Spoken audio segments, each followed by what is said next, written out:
Bon, maintenant, je vais vous parler d'une propriété très très importante. C'est ce qu'on appelle la capacitation et la décapacitation. La capacitation des spermatozoïdes et la décapacitation des spermatozoïdes. Une fois les spermatozoïdes sont arrivés à maturation, la question qu'on va poser, est-ce que tous les spermatozoïdes arrivent à féconder un ovocyte? Est-ce qu'ils ont tous le pouvoir? Et à quel niveau? À quel stade? Est-ce que par exemple, on peut prendre un spermatide ou bien spermatozoïde sans flagelle? Est-ce qu'il peut arriver à féconder un ovocyte? Est-ce qu'un spermatozoïde, donc, qui n'a pas ce pouvoir, pourra féconder l'ovocyte? Ben, la réponse est non. Pourquoi? Parce que, en plus la maturation, les spermatozoïdes auront besoin de ce qu'on appelle de la capacitation, c'est-à-dire le pouvoir de féconder un ovocyte. Première question, où se passe la capacitation? La capacitation est une propriété que peut avoir les spermatozoïdes à niveau de deux stades, ou bien au niveau de deux stades. Dans les voies génitales de l'homme et aussi dans les voies génitales de la femelle.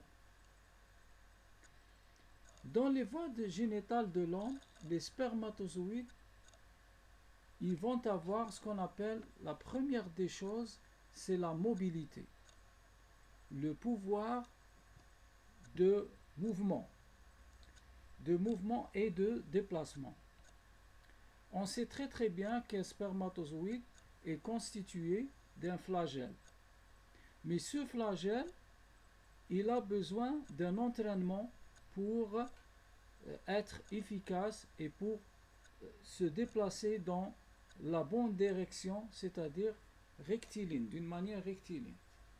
Car on a des anomalies au niveau des spermatozoïdes qui tournent c'est-à-dire eux-mêmes, ou bien un spermatozoïde qui tourne en lui-même. Où peut avoir les spermatozoïdes la mobilité? Plus exactement au niveau du canal épididymaire.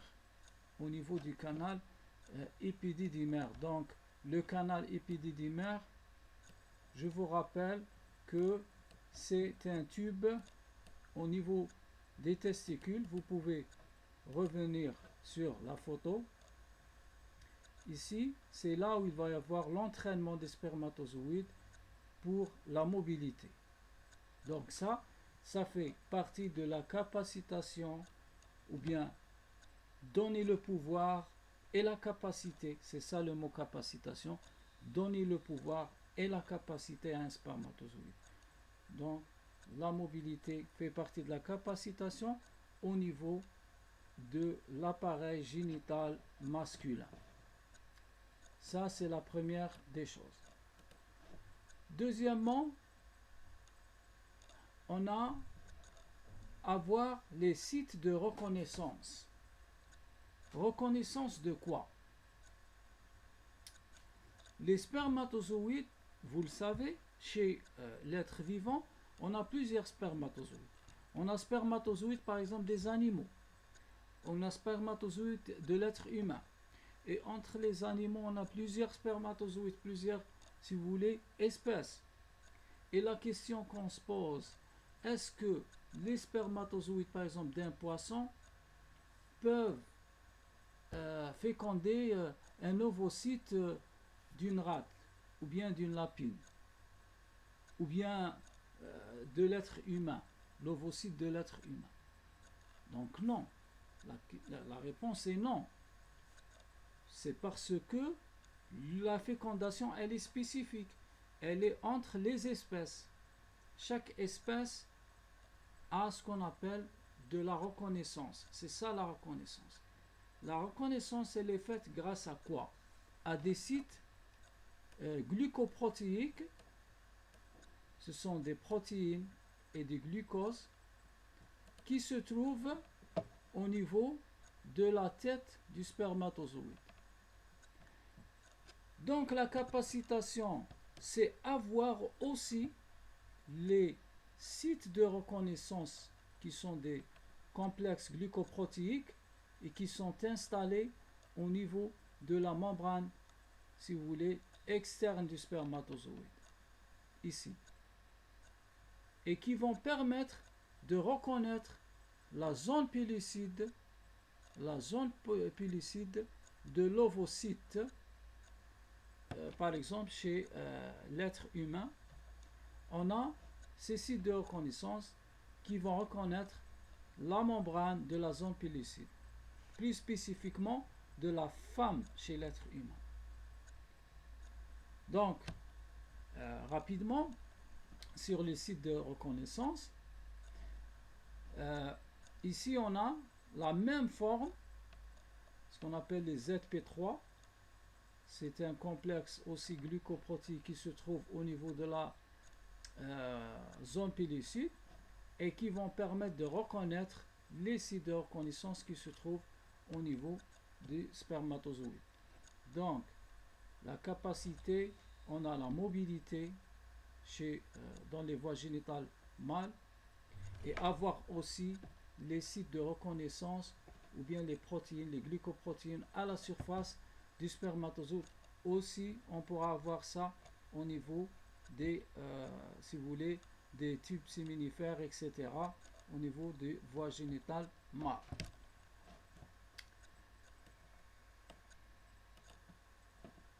Maintenant,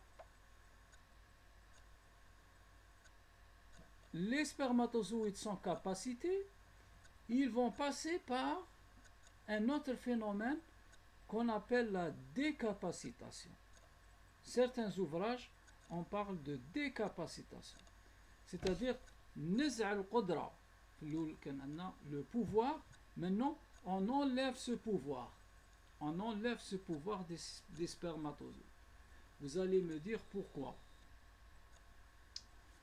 Ben, cette décapacitation, c'est en quelque sorte, c'est un verrouillage. C'est un verrouillage. On va verrouiller le spermatozoïde pour le protéger. Pour le protéger. Pour le protéger contre quoi? Pour le protéger contre les risques qui se trouvent à l'extérieur. Pourquoi? Remarquez bien ici, je dis décapacitation dans les voies génitales de l'homme, c'est parce que c'est une préparation à la migration vers les voies génitales de la femme. Donc ils vont sortir les spermatozoïdes de leur emplacement naturel, de leur environnement naturel, vers un environnement externe, nouveau pour eux, et qui peut y avoir des risques d'attaque de bactéries, attaque de virus, attaque des produits chimiques, attaque par exemple de, si vous voulez, de l'acidité du vagin chez la femme. Donc on doit le protéger à travers cette décapacitation. Alors qu'est-ce qu'on va faire? Qu'est-ce qu'ils vont faire? Qu'est-ce qu'ils vont faire les spermatozoïdes? Toujours dans les voies génitales de l'homme, ils vont assister à ce qu'on appelle un recouvrement des sites de reconnaissance. Un recouvrement des sites de reconnaissance. C'est-à-dire, on va protéger les sites de reconnaissance glycoprotéique dont on a parlé, qui vont permettre la reconnaissance de l'ovocyte. Parce que si on laisse ces sites ouverts, ils vont être, si vous voulez, détruits par l'acidité du vagin, par exemple. On sait très bien que les complexes glycoprotéiques, ils sont sensibles à l'acidité. Donc, automatiquement, on doit les recouvrir. Maintenant, je vais vous montrer comment. Supposons que ça, c'est la tête du spermatozoïde. Vous avez les sites de reconnaissance qui sont là. Et là, dans le sperme, il y a un liquide qu'on appelle le liquide, si vous voulez, séminal, issu si vous voulez, de la glande séminale, et qui va couvrir cette couche de sites de reconnaissance par des glucides, par des chaînes glucidiques. Donc quand on les recouvre, ils sont maintenant protégés contre toute attaque chimique et ils sont intacts. Donc quand ils arrivent en contact, les sites de reconnaissance, quand ils arrivent, ou bien le spermatozoïde, quand il arrive au niveau de l'ovocyte, il pourra donc faire fonctionner ces sites de reconnaissance pour se coller au niveau de la zone pellucide dans l'ovocyte. Voilà, donc ça c'est important. Je reviens maintenant à nouveau. On a une autre forme aussi, quelque sorte de protection du spermatozoïde, plus exactement la tête du spermatozoïde, c'est grâce à ce qu'on appelle la solidification de la membrane externe du spermatozoïde. Donc c'est une autre forme de verrouillage, et qui va permettre de solidifier la membrane externe du spermatozoïde pour le protéger, car il va migrer, comme on a dit, dans les voies génitales femelles. Il va rencontrer plusieurs risques environnementaux. Comment? Donc, au niveau de la membrane, il va y avoir l'ajout du cholestérol. Je vais vous montrer la diapo. Voilà, donc, ça c'est la tête du spermatozoïde, et ça c'est, si vous voulez, le cou. Et flagelle, on a normalement ici flagelle. Donc ça c'est la tête du spermatozoïde.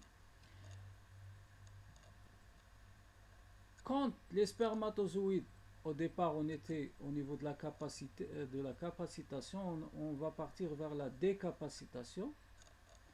Donc ce qu'il va y avoir, il va y avoir l'ajout de ce qu'on appelle si vous voulez, du cholestérol à ce niveau-là, pour solidifier la membrane. On sait très bien, plus de cholestérol, plus de rigidité membranaire.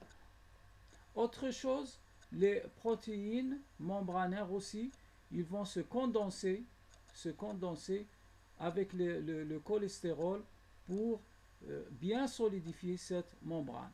Donc là, le spermatozoïde est non capacité, c'est-à-dire il est verrouillé, il est protégé, il est verrouillé. Donc ça, c'est important. Un autre phénomène que rencontre aussi lors de la décapacitation, c'est la solidification du noyau des spermatozoïdes. Donc l'appareil génétique, si vous voulez, ou bien le matériel génétique, la chromatine, elle va être condensée. Donc solidifiée, condensée et verrouillée en quelque sorte. Et ça, grâce à quoi? Vous savez qu'au niveau des chromosomes, on a des protéines qu'on appelle les histones. Donc ces histones-là, on va les remplacer par des protamines. Les protamines, ce sont des protéines qui possèdent des liaisons chimiques très solides et qui vont permettre donc de condenser le noyau. Le noyau maintenant, il est intact et inactif, donc il est protégé et prêt pour la migration vers le milieu extérieur. Donc tout ça, c'est une décapacitation Parce que si je prends le spermatozoïde dans ce stade-là exactement, recouvré et solidifié, etc., il ne pourra pas faire la fécondation ou bien réaliser la fécondation, même si je réalise la fécondation artificielle. C'est-à-dire, même si je prends le spermatozoïde dans cet état-là et je le mets, si vous voulez, et je le mets en contact avec l'ovocyte, on ne pourra pas réaliser la fécondation. Donc, ce qu'il va y avoir, et la question est, comment dans ce cas-là peut-on réaliser la fécondation? Tout simplement, il doit passer encore le spermatozoïde par une autre étape qu'on appelle la capacitation à nouveau ou bien la recapacitation. En quelque sorte, capacitation. C'est-à-dire, il va c'est-à-dire récupérer à nouveau ses propriétés ou bien son pouvoir fécondant. C'est ce qu'on appelle la capacitation. Mais cette fois-ci, elle n'est pas réalisée au niveau des voies génitales de l'homme, mais au niveau des voies génitales de la femelle. C'est-à-dire le vagin, l'utérus, et l'oviducte, etc., etc. Bon, à cette phase-là, la dernière phase, il va y avoir, premièrement, il va y avoir l'enlèvement du recouvrement des sites de reconnaissance. Bon, ça c'est en quelque sorte quand le spermatozoïde arrive dans le vagin et il rentre au niveau de la cavité utérine, on aura donc l'enlèvement par, si vous voulez, par lessivage ou bien par غسيل. يكون هنالك تنظيف غسيل, donc un nettoyage de l'enveloppe qui couvre glucidique qui couvre les sites de reconnaissance. Et là, les sites de reconnaissance, ils sont ouverts. Ils sont ouverts et sont prêts à reconnaître l'ovocyte. Mais à l'intérieur de l'utérus, près de, si vous voulez, l'oviducte, pour ne pas avoir, si vous voulez, une destruction ou déformation des sites de reconnaissance des spermatozoïdes. Ensuite, on a aussi un autre phénomène qui est c'est-à-dire un phénomène qui est contre la solidification. Donc, la membrane, elle devient mou. C'est un, si vous voulez, elle est simple, elle est mou à nouveau, et on n'a pas de cholestérol, elle n'est pas solide, et elle est, si vous voulez, prête, comme on dirait, à s'ouvrir, parce que à un moment donné, on a besoin d'ouvrir cette membrane pour injecter ou bien pour libérer le noyau à l'intérieur de l'ovocyte. Donc, mais avant ça, ça va aider ce qu'on appelle la réaction acrosomiale, que je vais expliquer après, pour libérer les enzymes de l'acrosome. Ensuite, on a le remplacement des protamines, dernière étape, par les histones à nouveau. C'est-à-dire, la chromatine, elle va revenir, elle va faire ici, elle va revenir dans son état naturel, dans son état de départ, qui est le remplacement des protamines qui rendent la chromatine beaucoup plus solide, en chromatine qui est, si vous voulez, un petit peu lâche et un petit peu simple et mou en quelque sorte, en remplaçant les protamines par des histones. Et ça va aider si vous voulez, la division cellulaire après fécondation. Donc tout ça, ce sont les étapes ou bien les propriétés de ce qu'on appelle capacitation, décapacitation et capacitation à nouveau.